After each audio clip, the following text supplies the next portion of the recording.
Estimados estudiantes, sean ustedes bienvenidos a la Universidad Católica de Trujillo. Soy la magíster Angelita Ábalos Zárate y vamos a desarrollar conmigo la experiencia curricular o área de trabajo denominada Teorías Pedagógicas Contemporáneas. Vamos a iniciar viendo el sílabo. Esto corresponde al periodo 2021 y las horas de trabajo se constituyen en 5 horas, las cuales corresponden a 2 horas de teoría y 3 de práctica. La plataforma con la cual vamos a trabajar es la plataforma que maneja la universidad. Bien, también estoy consignando mi correo para cualquier consulta o duda referente al curso de desarrollo.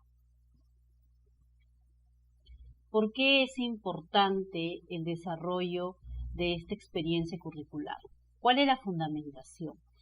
Es importante y necesario que todo educador conozca cuáles son estas teorías pedagógicas que nutren los modelos pedagógicos desde una postura epistemológica y socioantropológica del ser humano.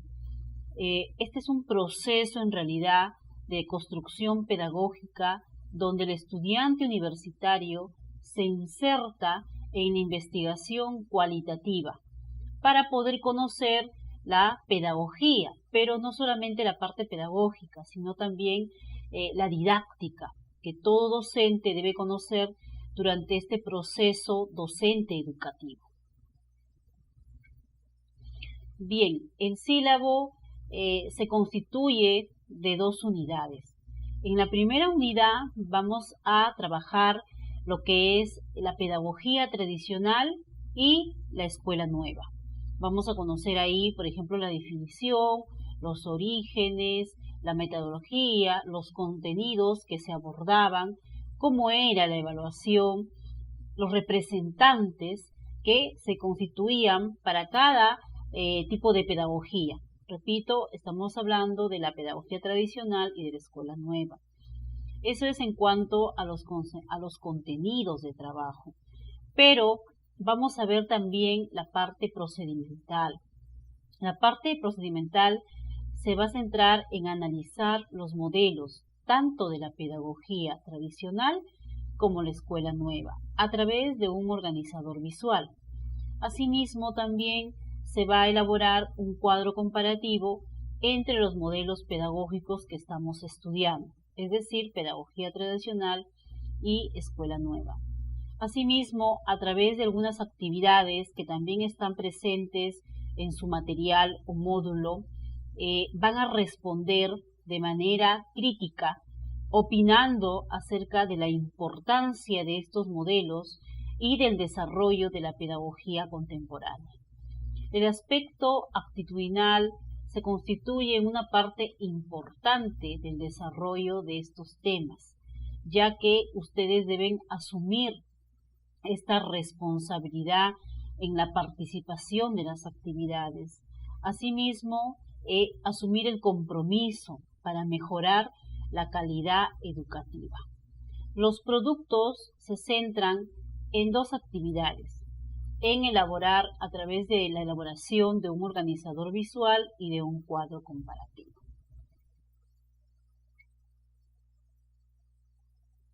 Bien, en lo que respecta a la segunda unidad, vamos a seguir viendo el modelo pedagógico constructivista y el modelo que corresponde a la pedagogía conceptual. Dentro de ello también vamos a ver cuáles son las características de estos modelos, cómo se constituyen los representantes, cuál es el papel del maestro, cuál es el papel del alumno y las principales estrategias que se dan para cada modelo. El aspecto procedimental también se va a centrar en analizar los modelos pedagógicos tanto del constructivismo como de la pedagogía conceptual a través de un organizador visual.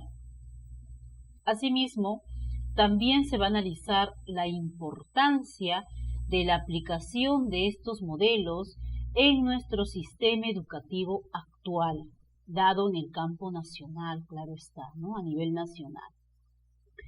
En la parte actitudinal también vamos a ver la responsabilidad en la participación, el asumir nuevamente este compromiso por mejorar la calidad educativa. Y los productos son los mismos. Vamos a seguir elaborando un organizador visual y un cuadro comparativo. Bien, ya nos vamos adentrando a lo que es las teorías pedagógicas contemporáneas. Si nosotros nos damos cuenta, la educación en realidad se constituye un proceso, pero un proceso sociocultural que se va a dar de manera permanente, ¿no? Entre la interacción de grupos, de personas, de grupos sociales. Bien, pero esto va a estar sujeto al tiempo y al espacio, definitivamente, ¿no? Pero también a las políticas que imparte o que determina los diferentes gobiernos. Sabemos que a través de la historia, cada gobierno ha implantado diferentes políticas en el campo de la educación y definitivamente pues todo orientado a poder mejorar este sistema educativo. Pero también la educación se relaciona se relaciona a los paradigmas pedagógicos, a los modelos actuales que rigen nuestro sistema educativo. Bien, ¿cuáles son las características de estas teorías pedagógicas? En realidad, si queremos definirlas, vamos a coincidir que en realidad estas van a permitir orientar y dar sentido pues a la praxis pedagógica. Pero no solamente eso, sino que también van a responder a ciertas interrogantes, como por ejemplo, ¿para qué? ¿Para qué se forma? ¿Qué hombre aspiramos formar? ¿Cómo formar? Entre otras preguntas. Definitivamente, ¿no? Surgen estas interrogantes como la parte central del proceso de las teorías pedagógicas.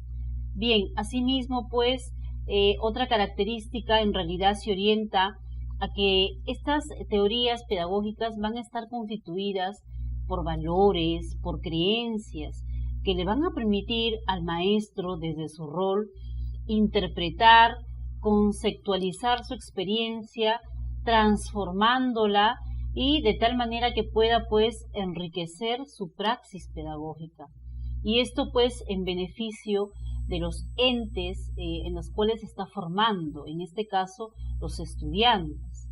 Bien, pero asimismo pues también ayuda a evaluar la forma crítica de acciones vinculadas a los procesos curriculares, a los procesos de enseñanza-aprendizaje.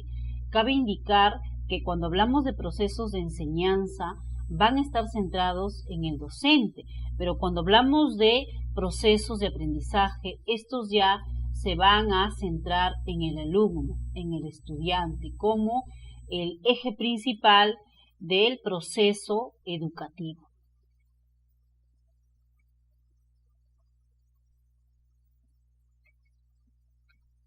Bien, vamos a continuar viendo lo que es el modelo pedagógico. En realidad, conceptualizamos al modelo pedagógico desde las concepciones pedagógicas, pues que se cimientan en una fundamentación filosófica y científica, en base a la realidad educativa, ¿no? Y en base también al tipo de hombre que se quiere formar en nuestra sociedad. El modelo pedagógico también va a establecer los lineamientos sobre cuya base se va a reglamentar y a normalizar el proceso educativo. Asimismo, el modelo pedagógico define los propósitos y objetivos que se quieren plasmar a través de la enseñanza, ¿no? Estos responden, por ejemplo, a preguntas como ¿qué se pretende? ¿Qué tipo de hombre se pretende formar en la sociedad? Y cómo, para ello, cómo se enseña para lograr estos objetivos y propósitos. Bien, ¿Cuáles son los componentes de los modelos pedagógicos? En realidad podemos centrarlos en 4 componentes. Hablamos de los contenidos, hablamos del método, hablamos de los recursos y de la evaluación. Bueno, cuando nosotros hablábamos de los contenidos, esto va a responder a la pregunta ¿cómo enseñar?, ¿no? Y esto básicamente se va a ver plasmado o reflejado en los contenidos que se imparten, ¿correcto?, en las instancias educativas. Bien, cuando hablamos del método, en realidad va a responder al interrogante, por ejemplo, ¿cómo enseñar?, ¿sí? Donde el docente tendrá que utilizar la metodología acorde a las necesidades de los estudiantes, pero no solamente a las necesidades, sino también de acuerdo a los ritmos y estilos de aprendizaje que nosotros podemos identificar verdaderamente en la práctica pedagógica.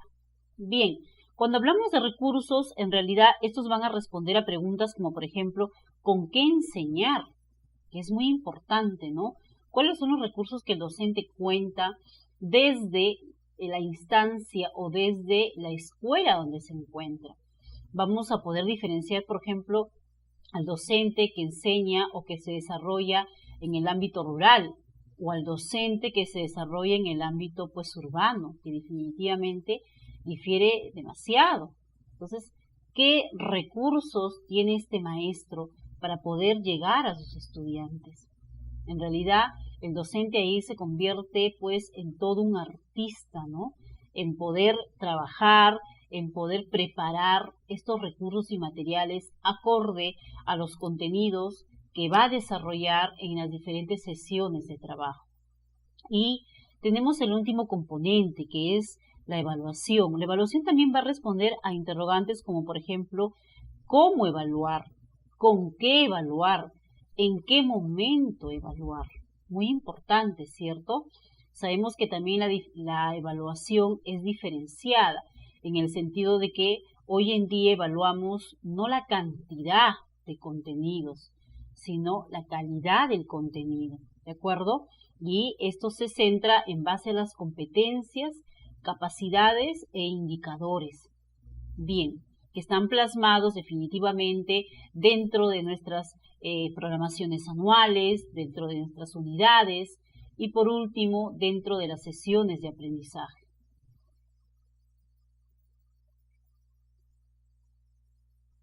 Bien, algunas conceptualizaciones básicas que todo maestro, que todo formador debe conocer. Aspectos centrados en el currículo y en el proceso docente. Cuando hablamos de currículo, en realidad lo definimos como ese documento normativo, ¿sí?, que va a guiar la práctica docente. En realidad se conceptualiza como un proyecto sistematizado de formación y un proceso de realización a través de estructuras que están ordenadas y articuladas que van a producir o van a orientarse a los aprendizajes significativos que hoy en día buscamos desarrollar en nuestros estudiantes. Además, el currículo es la plasmación de las concepciones de los modelos pedagógicos que nosotros conocemos y que intervienen dentro de los elementos de la educación. Y asimismo, pues, el currículo también se conceptualiza como una expresión objetiva del modelo pedagógico, en cuanto a que en él encontramos pues contenidos, vamos a encontrar las competencias, los métodos, quizá la metodología, el proceso de evaluación, los planes de estudio que están distribuidos por niveles, llámese educación básica regular, educación básica especial, entre otros, ¿no? Y que organizan, pues, ¿no?, el trabajo del docente en el aula. Cabe indicar que algunas características también del currículo son, pues, diversas y corresponden a la contextualización de los aprendizajes. Recordemos que como maestros contextualizamos el currículo de acuerdo a la realidad que observamos a través del diagnóstico que hacemos cuando empezamos a trabajar a inicio de año con nuestros estudiantes. Vamos a detectar cuáles son esos contenidos o esas necesidades que tienen nuestros estudiantes. Y acorde a ello vamos a poder integrar pues esos contenidos, vamos a modificarlos y que estos puedan ajustarse de acuerdo a la realidad que nosotros encontramos dentro del aula.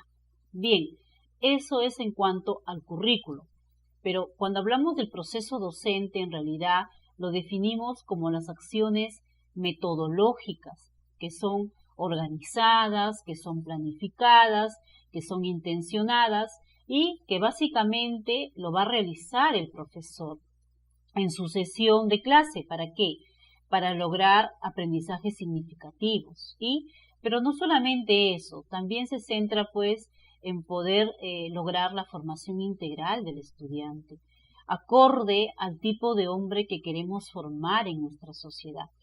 Todo ello pues centrado en el modelo pedagógico vigente o actual.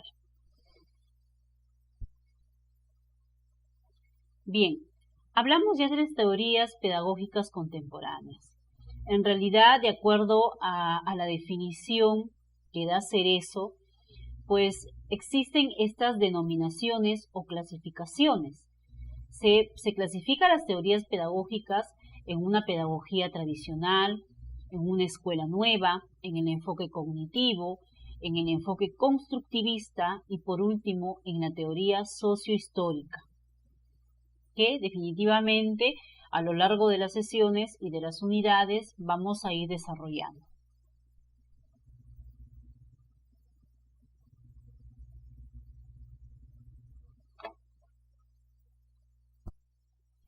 Vamos a continuar hablando de la pedagogía tradicional. Cuando hablamos de la pedagogía tradicional, si nos remontamos a los orígenes de esta, vamos a encontrar pues su origen en Europa, en el siglo XVII aproximadamente. Pues esta corriente pedagógica tradicional, que según Bonilla la concibe como a la educación como un acto exclusivamente académico, en el cual el escenario principal se da o se centra al interior del aula, ¿no? Entonces miren ustedes esta pedagogía tradicional, cómo lo concibe este autor. Asimismo, se centra también o tiene influencia a través de la formación enciclopédica, intelectualista y repetitiva. Asimismo es memorística. Bien, la pedagogía tradicional también tiene la influencia de una doctrina social, y pues esta doctrina social estaba centrada en los intereses de la clase dominante en realidad. Bien, la meta de esta pedagogía estaba centrada en la formación del carácter de los estudiantes, es decir, moldeándolos a través de la voluntad y de la disciplina que buscaba un ideal humanista y ético, es decir, valorar al hombre y fomentar la práctica de valores, asimismo la ética.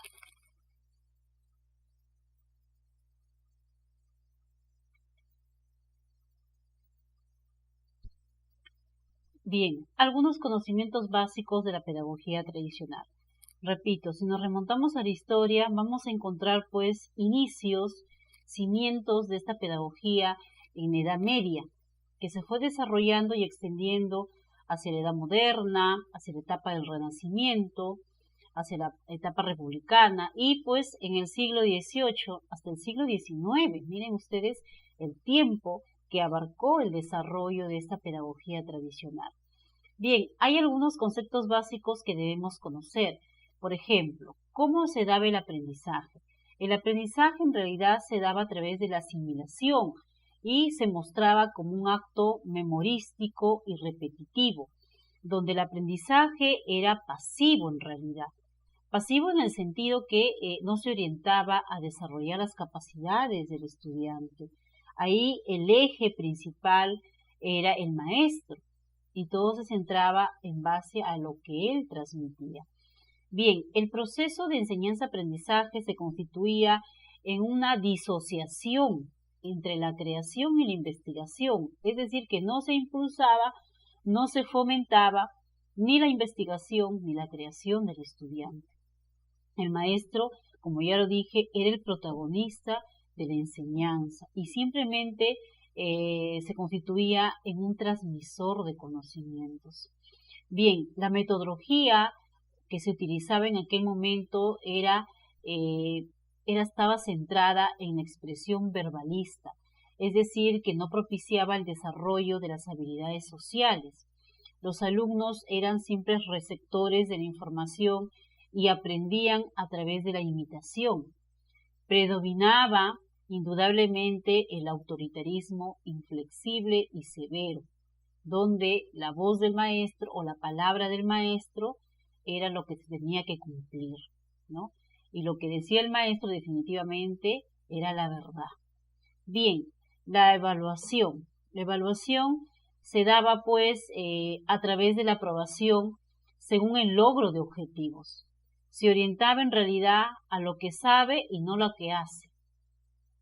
Bien, los contenidos no propiciaban la investigación, no propiciaban la creatividad, se impartía, ¿no?, de forma vertical. Asimismo, la comunicación entre maestro y estudiante también se daba dentro de esas líneas, y los contenidos eran básicamente declaratorios y descriptivos, ¿sí?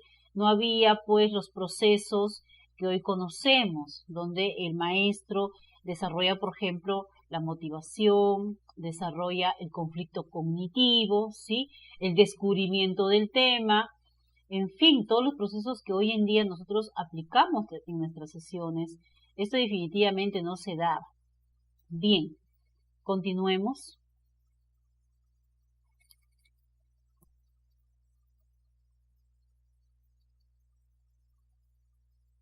La escuela nueva. Con la escuela nueva, pues, se da a través de su fundador o de su iniciador. Sería, pues, el norteamericano John Dewey, ¿sí?, que en realidad fue un filósofo y un pedagogo. Él, desde un inicio, plantea en realidad que el propósito principal de la educación debe estar centrado en los intereses y en las necesidades del estudiante, del alumno. Bien, la escuela nueva también surge como una reacción contraria al tradicionalismo y es el reflejo en realidad del avance económico, filosófico y pedagógico. Bien, difundía pues una filosofía humanista, en realidad, que se orientaba a practicar el empirismo, el positivismo y la pragmática. Bien, asimismo propugnaba el conocimiento científico y el papel de la experiencia como aspecto principal para el aprendizaje, ¿no?, considerándola desde el concepto de la utilidad.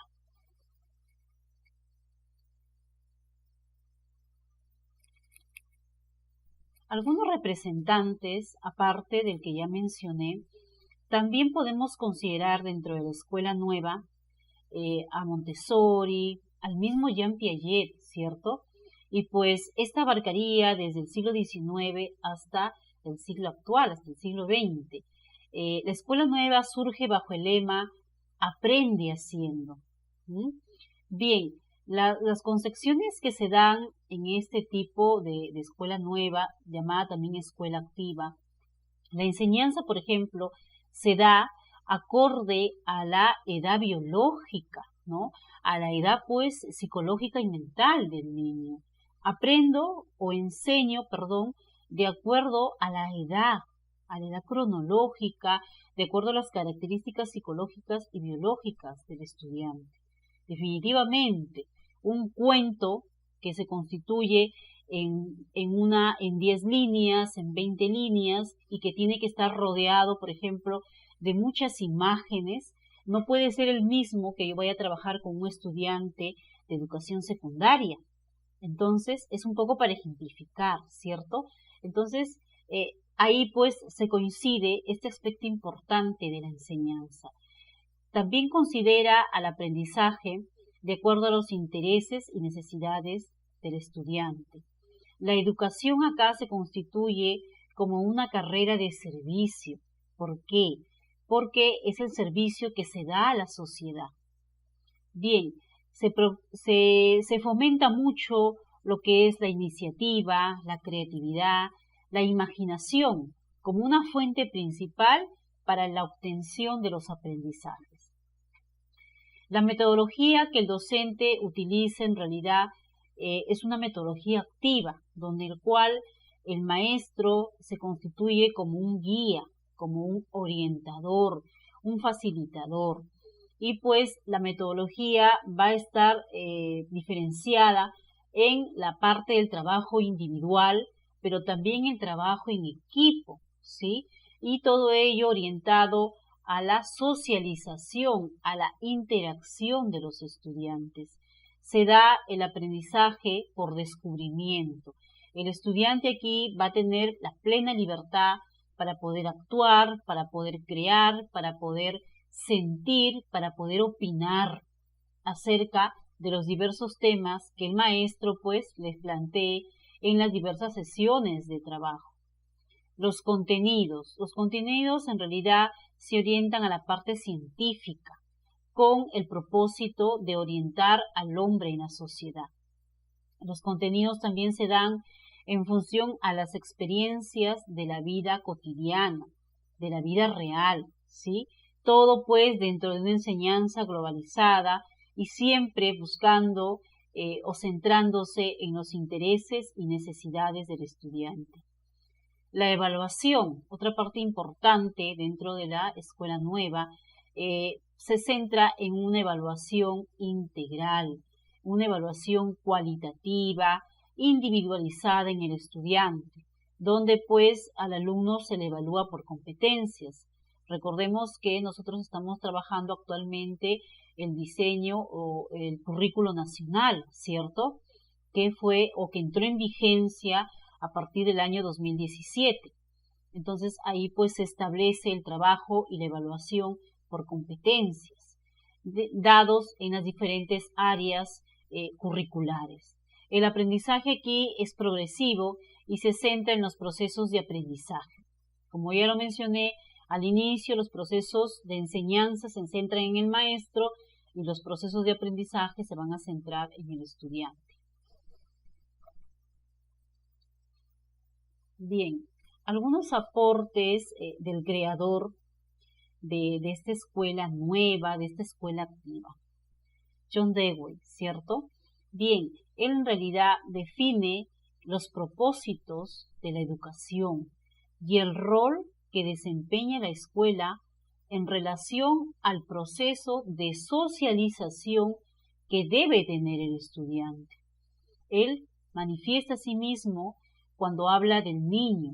Él dice cuando el niño entiende la razón por la que va a adquirir un conocimiento, va a tener gran interés en adquirirlo. Definitivamente coincidimos con él en el sentido en que el docente es el encargado de insertar un contenido y debe hacerlo a través de la motivación. La motivación es un proceso que en realidad se centra a captar la atención del estudiante. Entonces, ¿cuánta razón tiene pues cuando afirma que el niño va a sentir ese interés cuando él entiende que este conocimiento le va a ayudar a su aprendizaje? Bien, asimismo dice, cuando el niño llega al aula, ya es intensamente activo y el cometido o el propósito de la educación consiste en tomar a su cargo esta actividad para orientarla. Y esa es la función que verdaderamente tiene el docente en el aula, ¿cierto? Poder pues despertar esta motivación, este conocimiento por lo que va a desarrollar a lo largo de la planificación de su programa anual. Entonces, es el trabajo y tarea del docente contribuir a este aspecto. Bien, asimismo menciona que en realidad existe necesidad de comprobar el pensamiento por medio de la acción, si se quiere que éste se convierta realmente en conocimientos.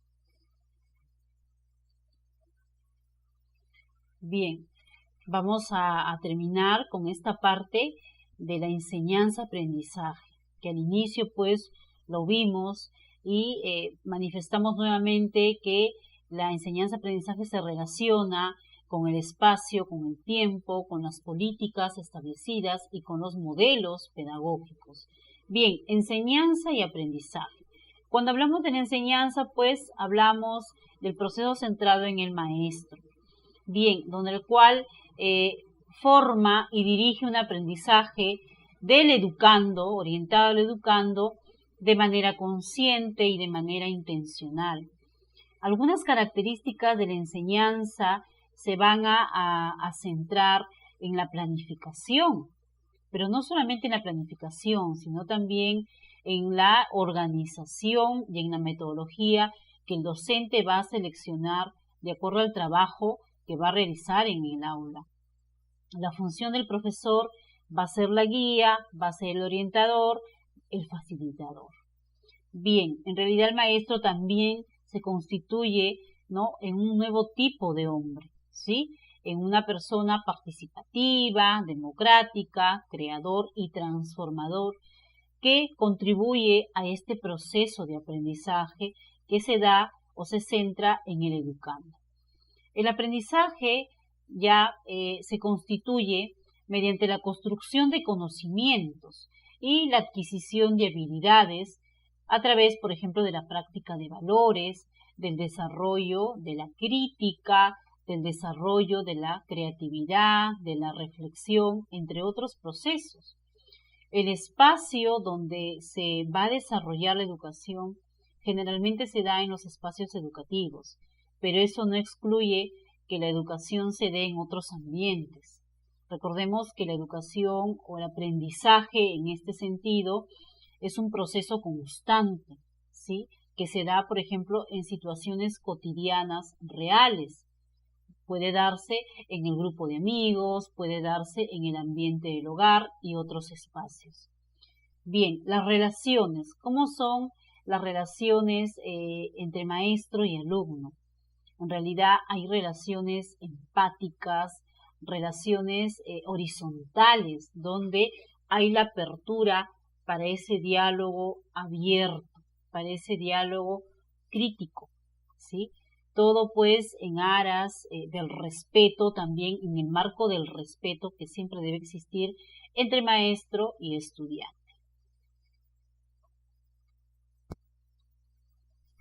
Bien, hasta aquí hemos llegado. Nos encontramos en la siguiente sesión para poder desarrollar la segunda unidad de trabajo. Gracias por su atención.